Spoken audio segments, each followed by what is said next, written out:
wabarakatuh. Melanjutkan kajian tasawuf kita yang tempo hari sudah membahas tentang keutamaan ilmu. Ya. Kita mulai masuk ke masalah tentang akidah ahli sunnah. Ya. Qala musannifu rahimallahu ta'ala fa'ana bihi bi'ulumi fitaraini amin. Kitabu aqidati ahli sunnah fi kalimatai syahadah allati hiya ahadu mabanil Islam. Kitab yang membahas tentang keyakinan orang-orang atau mereka yang berpegang teguh kepada nilai sunnah. Konsentrasinya adalah pada pemaknaan dua kalimat syahadah yang merupakan salah satu dari unsur bangunan dalam konstruksi Islam. Aqidatum fi dzati ta'ala wa taqaddasa annahu ilahu wahidun la syarika lahu qadimul la awwala lahu mustamirul wujudi la akhira lahu. Yakni keyakinan mereka mengacu kepada zat Allah Subhanahu wa taala, yakni Allah adalah satu-satunya zat yang berhak disembah, yang tidak ada padanannya. Ya, ini tidak ada padanannya kalau mau kita urai, itu tidak hanya terbatas pada zatnya. Ya, la syarika lahu fi zat, dan juga wala fi sifat, wala fil af'al. Sifat-sifat Allah, baik yang itu sifatnya wujub ataupun yang sifatnya tidak wajib, semacam sifat-sifat pengembangan dari sifat qudrah dan iradahnya, sifat rahim, sifat muntakim yang terdapat dalam Asmaul Husna, itu semua adalah sama sekali berbeda dengan makhluknya meskipun sama dalam labelnya. Nah, kalau sifat-sifat wajib itu saya rasa sudah jelas ya. Dalam artian ketika Allah menyifatkan dirinya sebagai zat yang alim semacam itu, atau Allah memiliki sifat kudrah, bukan berarti konsepsi kudrah ataupun ilmunya Allah itu sama dengan makhluknya. Sama dalam nama namun berbeda dalam definisi dan prakteknya. Sama sekali berbeda. Semacam itu. Jadi jangan diartikan Allah saja Maha Pengasih, saya juga harus pengasih kepada makhluk yang lain. Betul sama dalam labelnya, tapi secara praktikal jauh sama sekali berbeda. Karena sebenarnya sifat rahim atau rahmah yang dimiliki makhluk itu hanyalah salah satu keterkaitan dari sifat qudrah dan iradah Allah. Qadimun la awwala lahu, Allah adalah zat yang qadim, sedari dahulu tanpa ada awalnya, ada sedari dahulu tanpa ada awalnya, termasuk dalam sifat salbiyah. Selalu ada, eksis tanpa batas, tidak ada akhirnya. Abadiyul la nihayata lahu, abadi tidak ada endingnya, tidak ada habisnya, tidak ada akhirnya. Daimun lan siroma lahu, ya, selalu ada, tidak mungkin akan sirna. Ya, lam yazul wala yuzal, tidak akan hilang dan tidak akan dihilangkan. Jadi jangan sampai beranggapan Allah kan maha kuasa, berarti Allah mampu untuk membunuh dirinya sendiri. Nah, ini harus memahami konsep-konsep dalam akidah dengan baik. Bahwasanya sifat kudrah dan iradah Allah itu terbatas pada mumkinat saja. Apa yang dikehendaki dari mumkinat? Yakni hal-hal yang memang itu secara nalar bisa dilakukan oleh Allah Subhanahu wa taala. Dalam artian hal itu bisa saja terjadi, bisa saja tidak terjadi berdasarkan nilai kemampuan Allah itu sendiri. Sehingga kalau ada hal-hal yang sudah pasti terjadinya, jadi hal yang wajibul wujud, keberadaan Tuhan sendiri kan wajibul wujud, harus ada. Itu tidak ada kaitannya dengan sifat kudrah. Bagaimana mungkin Ketika hal itu sudah harus ada, kemudian berkaitan dengan sifat kuasa. Padahal dari awal sudah harus ada. Nanti ketika Allah ciptakan lagi, sama saja dengan menciptakan yang sudah ada. Ini adalah hal yang mustahil. Orang sudah wujud kok diwujudin lagi. Berarti kan wujud kedua, bukan wujud yang pertama.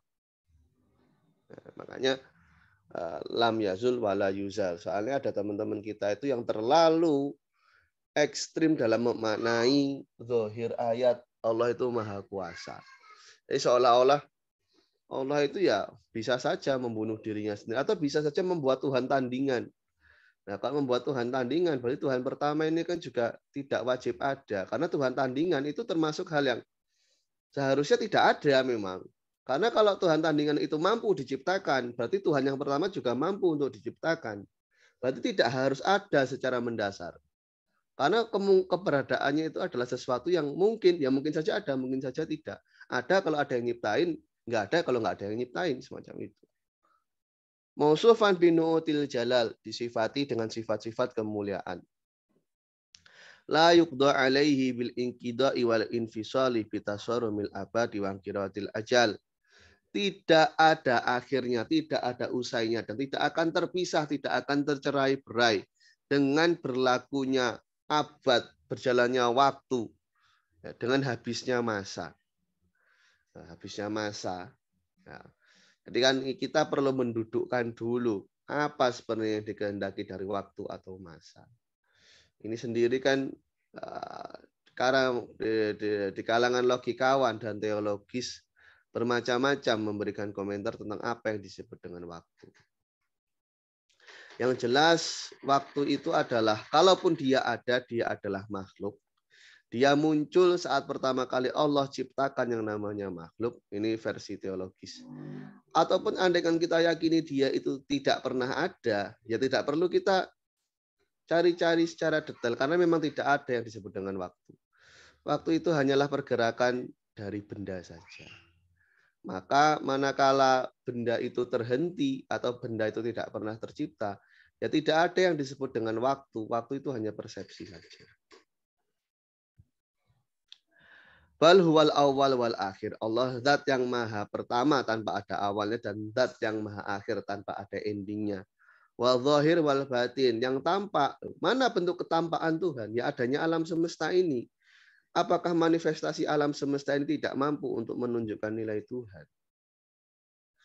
Meskipun sebenarnya dalam keberagaman agama ada nilai-nilai agama yang mengakui alam semesta ini adalah perwujudan dari adanya kuasa Tuhan yang menunjukkan nilai keeksisan dari Tuhan itu sendiri. Namun akhirnya bagi mereka ya kami menyembah apapun terserah, menyembah batu, menyembah pohon, karena kami esensinya menyembah Tuhan, itu kan akidah di luar Islam. Nah, padahal kalau dalam Islam kita yang hanya menyembah Allah saja. Masalah menghadap kiblat itu karena kita mengikuti perintah Allah. Kalau Allah nggak memerintahkan menghadap kiblat, ya nggak ada kewajiban kita menghadap kiblat. Semacam itu. Wal batin, yang maha batin. Ya memang kalau kita lihat dengan kasat mata kita tidak bisa mengakses keberwujudan Tuhan. Karena konsep melihat kita sebagai makhluk fisik ini kan bila mana ada intensitas cahaya yang terpapar pada sebuah benda, kemudian memantul masuk ke retina kita sehingga tergambarlah gambar atau perwujudan atau ilusi di otak kita, kan semacam itu. Nah, karena Allah itu sama sekali bukan makhluk yang akhirnya terpapar cahaya, maka ya tentu tidak bisa melalui dengan pendekatan penglihatan dengan makhluk. Ya kita harus percaya kita bisa melihat Allah, tapi tidak dengan konsep bagaimana kita melihat makhluk. Wa huwa bikulli syai'in alim. Nah, Allah adalah zat yang mengerti akan segala hal. Ini meskipun temanya tasawuf, tapi erat kaitannya dengan nilai-nilai akidah. Kenapa begitu? Ya, karena tasawuf itu kan adalah sebuah bentuk aturan untuk memurnikan untuk bagaimana seseorang hamba itu bisa berjalan menuju Tuhannya. Tentu kalau kita tidak konsepkan Tuhan ini ya sebagai tujuan yang jelas, kita akan salah jalan atau salah alamat semacam itu. Mengkonsepkan Tuhan memiliki bentuk fisik, mengkonsepkan Tuhan itu umpama dia duduk di ares umpama. Ini Tuhan yang mana yang Anda tuju? Karena konsep duduk itu adalah konsep untuk makhluk. Jadi ini kalau kita bicara dengan akidahnya Asy'ari. Nah, tentu kalau nanti dengan akidahnya teman-teman yang cenderung mengikuti Ibnu Taimiyah ya tentu beda lagi. Nah bagi mereka kan Tuhan itu ya punya tangan, duduk di ares, turun di sepertiga malam. Bagaimana bentuknya kami tidak bahas, yang penting kami yakini saja seperti itu. Ini sebenarnya kan nilai yang bertolak belakang. Mereka meyakini Tuhan tidak sama dengan makhluk, tapi meyakini Tuhan memiliki sifat-sifat makhluk. Meskipun tidak bisa mereka gambarkan, mereka percaya saja. Kemudian nilai apa yang dipercayai? Ya, blunder menurut saya. Wa annahu laisa bijismin musawwar, ya. Allah itu bukanlah benda fisik yang bisa digambarkan. Nah, bukanlah benda fisik yang bisa digambarkan. Ya karena hal apapun yang tergambar di akal pikiran Anda tentang Tuhan itu adalah makhluk. Nah, kalau perwujudan itu yang Anda sembah-sembah, ini sama saja Anda dengan menyembah berhala. Sama saja dengan menyembah makhluk. Maka ketika menyembah Tuhan itu tidak perlu menggambarkan fisiknya. Ya. Karena memang Tuhan tidak berbentuk fisik. Fisik yang mana yang Anda gambarkan? Fisik mana yang Anda Tuhan-Tuhankan? Wala yumathilu maujudan, tidak menyamai zat yang wujud. Maksudnya dalam skala makhluk ya. Wala yumathilu maujudun, tidak disamai dengan makhluk. Jadi tidak menyamai makhluk, makhluk pun tidak menyamai Tuhan. Menyamai Allah. Maka dengan konsep ini sudah membedakan, sudah memberikan garis perintang yang besar antara keyakinan kita dengan kaum-kaum yang cenderung memfisikkan Tuhan. Bahkan semacam Nasrani yang Tuhannya bisa menjelma menjadi bentuk fisik, kemudian dirajam, kemudian naik lagi dengan alasan sebagai penebusan dosa. Kenapa Tuhannya pelit sekali? Hanya untuk memaafkan saja harus mengorbankan dirinya. Ini kan cacat logika kalau kita kaitkan dengan logika. Wala tuhitu bihil jihad, tidak terbatas dengan arah. Wala tataniful araduna wala samawat, tidak tercakup oleh langit dan bumi. Karena Tuhan bukan benda fisik. Dan hal-hal yang kita sebutkan ini adalah hal yang berbentuk fisik. Bumi adalah benda fisik. Ya meskipun kalau arah itu ya hanya persepsi saja ya. Nah, langit itu kan ya benda fisik. Ada awan atau andaikan yang dimaksud dengan langit itu adalah cakrawala katakan. Maka yang dikehendaki dengan langit itu perlu kita dudukkan dulu. Apakah secara posisional yang sebenarnya tidak ada wujud fisiknya atau materi-materi yang berada dalam posisi tersebut. Nah, umpama yang dikehendaki dengan langit pertama umpama adalah tata surya kita, maka kan terbatas cakupannya kepada daerah orbital dari Neptunus umpama. Ini makanya perlu didudukkan terlebih dahulu yang dikehendaki dengan samawat ini apa. Yang jelas Tuhan itu tidak terbatas dengan tempat, karena yang membutuhkan tempat itu adalah makhluk. Untuk eksis makhluk itu butuh tempat. Karena nggak mungkin ada suatu hal yang bisa wujud tapi tidak butuh tempat dalam skala makhluk. Ya, kalau kita bicara khilafiyah ada yang mengatakan ya, hal semacam itu, tapi itu tidak berlaku untuk Tuhan. Karena Tuhan itu tentu sama sekali tidak butuh tempat. Umpama ada makhluk yang tidak butuh tempat, itu pun bukan berarti hal tersebut menyamai Tuhan. Mengapa? Karena ketiadaan dari sebuah sifat atau peristiwa pada sebuah hal itu tidak bisa dijadikan acuan analogi untuk benda yang lain. Saya beri contoh, umpama sapi dan kambing itu adalah entitas atau keberwujudan yang memiliki yang tidak sama-sama tidak memiliki sifat berlogika. Sapi tidak berlogika, kambing tidak berlogika. Maka hal apapun yang terjadi pada sapi itu bukan jaminan akan terjadi pada kambing. Karena titik kesamaan mereka adalah kepada konsep yang tidak ada, yakni nirlogika. Nah, nirlogika ini tidak bisa dijadikan sebagai jembatan untuk menghukumi salah satunya atas dasar hukum yang diberlakukan atas yang lain. Umpama karena sapi ini tidak berlogika, akhirnya dia bisa dicocok hidungnya untuk ditarik-tarik. Apakah karena unsur ketidakberlogikaan inilah yang akhirnya menyebabkan kambing bisa dicocok hidungnya sehingga bisa ditarik-tarik? Tidak. Bukan karena unsur ketidakberlogikaannya sebenarnya. Tapi karena unsur yang lain, ya mungkin karena kambing tidak bisa melawan. Semacam itu. Atau umpama kayak semacam sapi dengan tembok. Nah, sapi dengan tembok. Karena sapi ini mereka sama-sama bukan makhluk yang berlogika ya.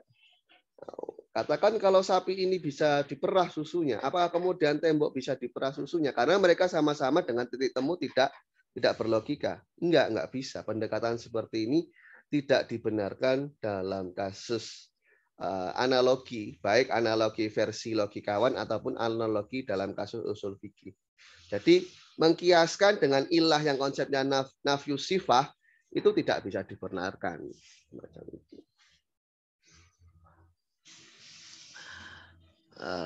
Baik, saya lanjutkan. Wa annahu mustawin al-arsy 'alal wajhil ladzi qalahu. Zat Allah itu beristiwa di arsy dengan konsep yang Allah ucapkan, dengan konsep yang Allah firmankan. Konsepnya bagaimana? Wabil makna alladzi aradahu. Ya terserah Allah gimana yang dikehendaki dengan qala. Kita di sini berusaha mendudukkan bahasanya wadi'ullah. Pencipta dari bahasa itu kan hakikatnya adalah Allah sendiri. Sehingga mau mengarahkan qala dengan makna apapun itu ya terserah Allah. Kalaupun toh andaikan qala ini kita persepsikan bahwasanya wadi'ullah itu adalah annas, yakni manusia. Sehingga istawa ini diartikan sebagai konsep istawa yang sama dengan makhluk. Maka ini adalah sesuatu yang cenderung muhal. Sehingga ulama kholaf cenderung menafsirinya dengan makna yang lain. Atau semacam dengan makna kinayahnya. Sebenarnya duduk persoalannya adalah hal yang mudah. Sebuah peristiwa, meskipun dengan label yang sama, ketika kita sematkan kepada pelaku yang berbeda, tentu akan menghasilkan hasil yang berbeda. Saya beri contoh, manusia makan dengan ikan paus makan. Sama-sama makannya. Tapi apakah sama konsep makannya? Saya rasa semua mengerti bahwa konsepnya itu berbeda. Manusia makan, amuba makan, sama-sama makannya. Mereka berada dalam skala spesies yang tercakup dalam genus yang sama, yakni binatang. Apakah sama konsep makannya? Tentu berbeda. Manusia membutuhkan zat-zat untuk melanjutkan kehidupannya. Tanaman membutuhkan zat-zat tertentu untuk melanjutkan kehidupannya. Cara untuk mengolah zat itu apakah sama? Cara untuk mendapatkan zat itu apalah sama? Tentu berbeda. Apalagi ketika lafaz ini dinisbahkan kepada Sang Pencipta, tentu harusnya konsepnya pun berbeda. Wa huwa fawqal arsy was sama wa fawqa kulli syai'in. Ya, ila taqaumis sara. Fauqiyatan la tazidu kurban ilal arsy was sama. Kamala tazidu bu'dan al ardi wasaro. Nah, jadi bahasa fauk ini ya tentunya tidak bisa kita dekati dengan pendekatan arti secara bahasa semacam fauk yang merupakan salah satu bagian dari kata jihah, arah. Atas itu kan arah. Tentu konsep atas ini tidak bisa kita artikan secara fisik. Karena Tuhan bukan hal yang fisik. Allah bukanlah zat yang fisik. Maka konsep fauq ini tentunya jika ingin memang kita kehendaki artinya yang paling mendekati adalah dalam konsep derajatnya. Tentu tidak berbanding derajat Tuhan dengan derajat makhluk. Jadi Allah itu derajatnya jauh lebih tinggi daripada arsy dan sama. Lebih tinggi dari segala apapun yang berada di atas muka bumi. Sisi ketinggiannya ini bukan berarti menyebabkan Tuhan dekat dengan arsy ini secara koordinat ya. Dan juga bukan berarti akan menjauhkan Allah dari bumi secara koordinat. Bal huwa rafi'ud darajat anil arsy was sama. Nah, seperti yang saya singgung tadi, yang dikehendaki dari fauq itu adalah rafi'ud darajat, tingginya derajat ketuhanan. Sehingga konsep tingginya ini jauh melampaui konsep arsy dan sama. Secara koordinat tentu makhluk yang paling tinggi ini yang bisa kita pahami adalah arsy. Ya.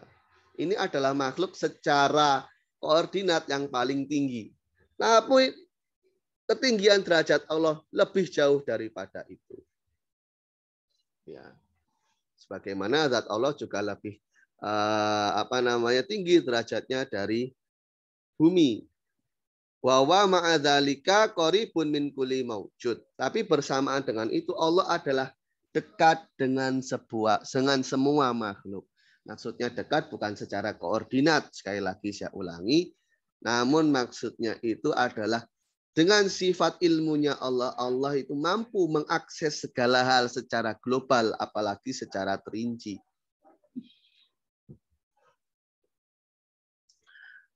Wa huwa aqrabu ila abdi min hablil warid. Bahkan lebih dekat dari hamba itu sendiri dari urat leher. Ya. Jadi ini jangan diartikan berarti Tuhan memiliki tempat. Oh, berarti Tuhan itu berada di kerongkongan. Nah, ini kan sebenarnya kan ini juga kalau mereka secara fair mau mengartikan ini secara harfiah, tentunya mereka akan dilema sebenarnya Tuhan itu di arsy atau di kerongkongan. Nah, ini kan harusnya kalau memang fair secara mengartikan secara harfiah, ya ini akan terjadi nilai kontradiktif semacam ini. Itla yumathilu kurbuhu kurbal ajsam. Nah, karena nilai kedekatan Tuhan adalah tidak sama dengan nilai kedekatan dari benda fisik, yakni secara koordinat. Kama la tumathilu zatuhu zatal ajsam, sebagaimana zat Allah itu tidak menyamai dari zat benda-benda fisik. Nah, di sini masih menggunakan istilah zat karena memang konsentrasi dari kitab ini adalah sebenarnya tasawuf. Tapi kalau andaikan mengacu kepada istilah yang digunakan dalam teologis para mutakalimin atau logikawan lah, mantik itu biasanya untuk makhluk menggunakan istilah jauhar, untuk Tuhan baru zat. Nah, untuk makhluk sifat atau peristiwa yang terjadi pada jauharnya disebut dengan arodun. Nah, untuk sifat yang disematkan kepada zat Allah yang disebut dengan sifat. Oke. Saya lanjutkan sedikit lagi. Wa annahu la yahullu fi syai'in. Jadi kalau hal la yahullu itu artinya berposisi, tapi kalau hal la yahillu itu artinya mengurai. La yahullu fi syai'in wa la yahullu fi syai'un. Tuhan tidaklah bertempat dan tidak suatu apapun bertempat pada dirinya. Maksudnya syai' di sini yakni adalah suatu entitas yang lain. Ya kalau sifat Allah ya otomatis dia adalah unsur-unsur yang berada di dalam zat Allah. Nah, kata-kata ya la yahulu fi syai'un ini sebenarnya bisa saja andaikan mau cocok logikan semacam dengan akidahnya para Mu'tazilah yang mengatakan Tuhan itu nggak memiliki sifat. Karena kalau Tuhan punya sifat, nanti unsur penyusun Tuhan itu nggak hanya satu, zat Tuhan sama sifatnya. Nah, ini kan sebenarnya ya logika yang ngaco ya, karena sifat itu bukan perwujudan kedua. Sifat itu ya adalah nilai yang terdapat pada zat, semacam itu. Nilai yang terdapat pada zat. Contohnya adalah kertas yang berwarna putih. Apakah akhirnya difahami, oh ini ada dua, kertasnya sama putihnya? Ya tidak. Karena putih itu masuk unsur di dalam kertas, semacam itu.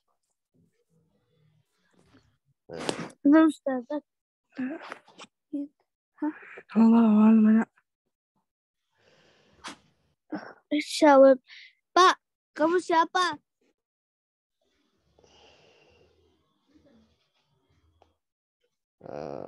Mungkin saya cukupkan sekian untuk kajian sore hari ini. Iya, gimana? Antum mau tanya? Enggak, saya baru masuk. Oh iya, ya, sudah. Nanti jam 4 insya Allah ngaji Baikunia. Ya. Siap. Ya. Anakallahu hamdika, syurah lantas, Assalamualaikum warahmatullahi wabarakatuh.